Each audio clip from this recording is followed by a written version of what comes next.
আপনারা জানেন আজকে বাংলাদেশ জাতীয়তাবাদী মুক্তিযুদ্ধের প্রজন্মের ২৮তম প্রতিষ্ঠাবার্ষিকী।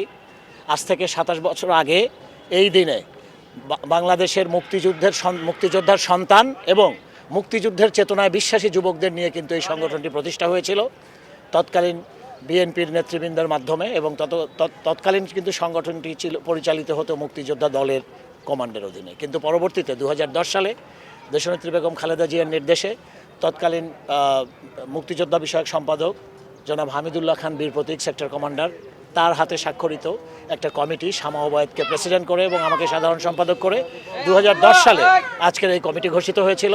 আর আমরা চালিয়ে যাচ্ছি শামা ওবায়েদের নেতৃত্বে মুক্তিযোদ্ধার বাংলাদেশের শ্রেষ্ঠ সন্তানদের সন্তান সন্ততি এবং মুক্তিযুদ্ধের চেতনায় বিশ্বাসী যারা তরুণ সমাজ, তাদেরকে নিয়ে সারা বাংলাদেশে মুক্তিযুদ্ধের চেতনা নির্ভর, প্রকৃতপক্ষে মুক্তিযুদ্ধের চেতনা নির্ভর একটা সমাজ গড়ে তোলার আমরা চেষ্টা করছি।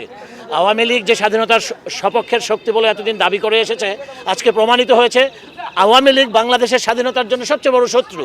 তারা আজকে ইন্ডিয়ায় আশ্রয় নিয়ে আপনারা দেখছেন তারা কিন্তু বাংলাদেশে এক হানাদার বাহিনীতে পরিণত হয়েছে। আর শহীদ প্রেসিডেন্ট জিয়াউর রহমানের যে দল, এই জাতীয়তাবাদীর যে মুক্তিযুদ্ধের প্রজন্ম, এই প্রজন্মই হচ্ছে প্রকৃতপক্ষে স্বাধীনতার পক্ষের শক্তি। আমরা এভাবেই বাংলাদেশকে সামনে এগিয়ে নিয়ে যাবো ইনশাল্লাহ। আপনারা দেখেছেন বাংলাদেশের সবচেয়ে বড় প্রজন্মের যিনি কাণ্ডারি, তিনি হচ্ছেন জননেতা জনাব তারেক রহমান।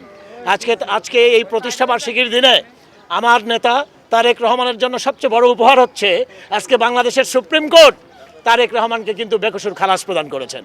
তারেক রহমান সহ, লুৎফুজ্জামান বাবর সহ, যাদেরকে রাজনৈতিকভাবে আব্দুল সালাম পিন্টু ভাই সহ এই বিএনপির নেতৃবৃন্দকে যাদেরকে রাজনৈতিকভাবে শুধুমাত্র ষড়যন্ত্র করে ২১শে আগস্ট গ্রেনেড হামলার মামলায় তাদেরকে শাস্তি দেওয়া হয়েছিল, আজকে কিন্তু হাইকোর্ট ডিভিশন তাদের সবাইকে বেকসুর খালাস প্রদান করেছেন।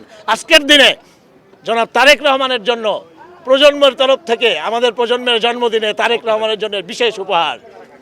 বাংলাদেশ জিন্দাবাদ, জাতীয়তাবাদী মুক্তিযুদ্ধের প্রজন্ম জিন্দাবাদ।